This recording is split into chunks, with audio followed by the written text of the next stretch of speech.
Abantu basukka mu 25 be bafiira mu bibamba ebyagwa Mbale ne Kapchora omwali amataba n'okuyiguluka kw'ettaka. Ng'ogyeko abaafa, ebibamba bino byaleka byonoonye enguudo, ennyumba n'ebirime. Banasayansi basitukiddemu okutuuka ewabadde enjege eno okwongera okwetegereza embeera n'okulaba engeri ekizibu ky'amataba bwe kiyinza okusalirwa amagezi. Bano baakulembeddwa Minisita w'ensonga z'e Karamoja Mary Goretti Kitutu. Okusinziira ku Kitutu, wadde nga abawerako baafudde, ekitundu kyabadde kya mukisa nnyo obutafiirwa basinga ku bano. Minisita Kitutu agamba nti ettaka ku nsozi lyasigala jjereere olw'emiti egisinga okutemwa, eky'obulabe eri obutonde. Kati ekintu ekyaliwo nga ndaba enkuba erabika yali mpitirivu. Kati ekyavaamu ensozi waggulu eyo tezirina miti oba bibira.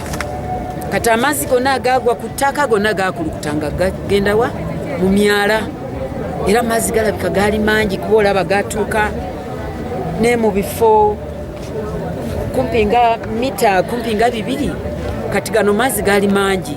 Ono ayagala entindo z'ekibuga kino ziddemu okuzimbibwa okutuukana n'omutindo okusobola okufulumya amazzi mu kibuga galeme kuwanjaala. Kitutu awadde abalimi amagezi okwettanira okulima ebimera ebikwata ettaka era ebigumira n'embeera awatali kubikoola buli kadde.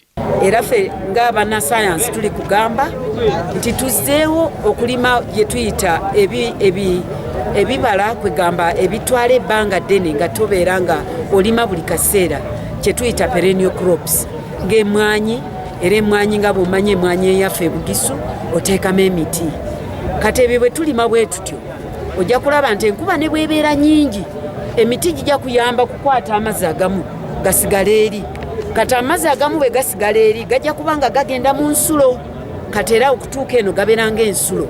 Wabula Kitutu agamba ekisinga obukulu kati kwe kuddamu okuteekerateekera ekibuga Mbale nga gavumenti evaayo ne pulaani empya enaasobola okutaasa ekitundu kino amataba.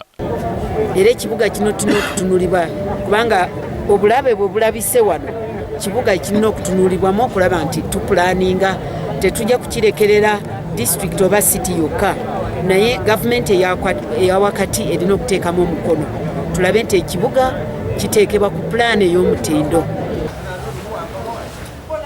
Mu kiseera kino abatuuze abakoseddwa bakyagenda mu maaso n'okulongoosa okulaba engeri gye beeyongera mu maaso n'obulamu.